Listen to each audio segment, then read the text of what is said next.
When I was at the university studying physiology in my veterinary medicine course, we used to use a human physiology book, because human physiology and veterinary physiology, they are quite similar. And among the books, one of them was human physiology. And the last chapter of this book was quite interesting. I was fascinated by the last chapter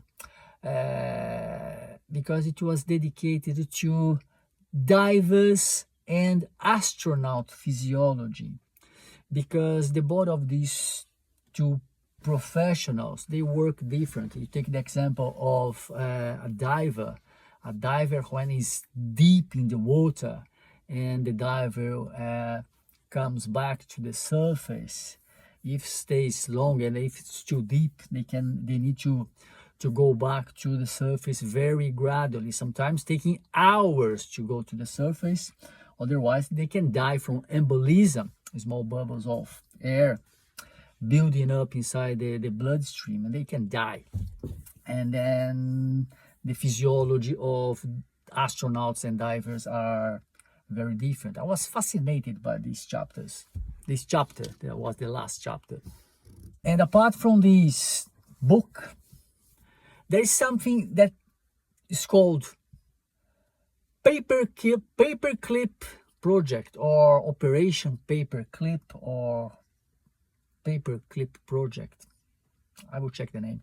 That was carried out by United States after the Second World War ended.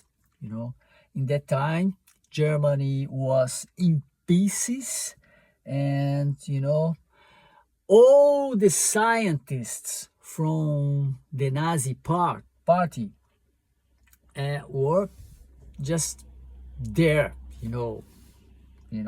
jobless and doing nothing. And before Soviet Union had the idea of going there and grabbing those cutting-edge scientists and take them to Soviet Union, United States did that with the Paperclip project, or the Paperclip operation. United States went to Germany and brought all those scientists to America. They began a new life there.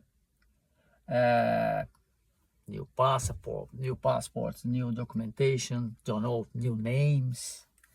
And they start living there, working there, to the United States government.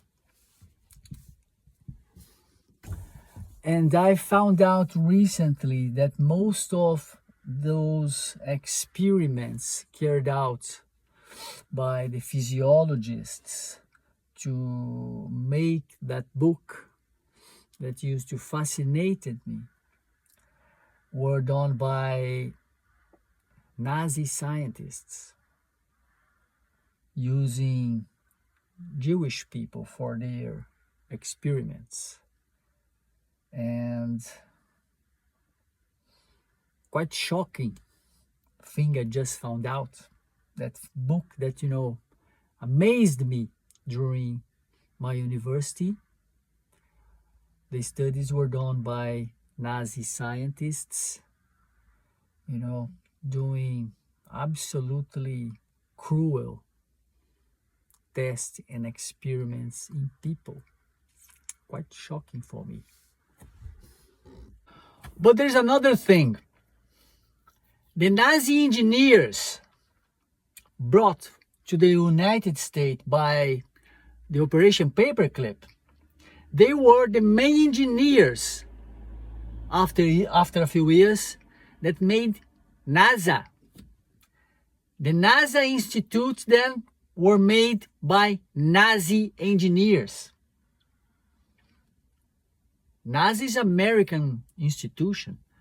Why on heaven They put this name in the institution. NASA. NASA, Nazi. Nazi, NASA. NASA, Nazi. Why a name so similar? Why not another name? Why did it need to be a so similar name to Nazi? And today we have children using NASA t-shirt. And what has behind all of this story? I don't know. Crazy world. Crazy world.